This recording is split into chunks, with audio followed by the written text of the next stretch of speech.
چارسدہ کے علاقہ مندنی میں یونین دکانداران مندنی کی زیر اہتمام وابڈا کی جانب سے ناروا اور غیر اعلانیہ لوڈ شیڈنگ کے خلاف احتجاجی ریلی نکالی گئی۔ یونین دکانداران مندنی کے صدر سردار حسین اور جنرل سیکرٹری حاجی جاوید اختر کی قیادت میں ریلی مندنی بازار سے شروع ہوئی اور تانا مندنی سے ہوتی ہوئی مندنی چوک میں پہنچ گئی۔ اس موقع پر تاجر رہنماؤں حاجی بہادر، حاجی عثمان، حاجی محمد عمر اور سبز علی سمیت سینکڑوں تاجروں نے ریلی میں شرکت کی۔ احتجاجی جلسے سے خطاب کرتے ہوئے یونین کے صدر سردار حسین اور جنرل سیکرٹری حاجی جاوید اختر نے کہا کہ 12 گھنٹے کی ناروا لوڈ شیڈنگ نہ صرف مندنی عوام کے ساتھ ظلم و انصافی ہے بلکہ یہ تاجر برادری کا معاشی قتل ہے۔ نماز، ڈیوٹی اور کھانے پینے کے اوقات میں لوڈ شیڈنگ کر کے عوام کو احتجاجوں پر مجبور کیا جا رہا ہے۔ انہوں نے کہا کہ وابڈا اہلکاروں نے بازار کی 3 ٹرانسفارمروں کو 2 مہینے پہلے مرمت کے بہانے اتار کر غائب کر دیا ہے۔ انہوں نے کہا کہ تاجر برادری کی جانب سے یوٹیلٹی بلز کی ادائیگی بروقت ہو رہی ہے، لیکن سب ڈویژنل آفیسر مندنی نے تاجر برادری کو واضح الفاظ میں کہا ہے کہ لوڈ شیڈنگ ان کے ذاتی حکم سے ہو رہا ہے اور کوئی بھی ان کا کچھ نہیں بگاڑ سکتا۔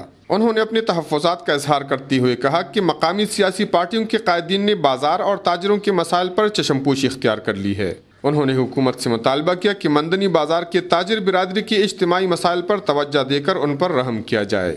کفایت اللہ، اے نیوز، چارسدہ۔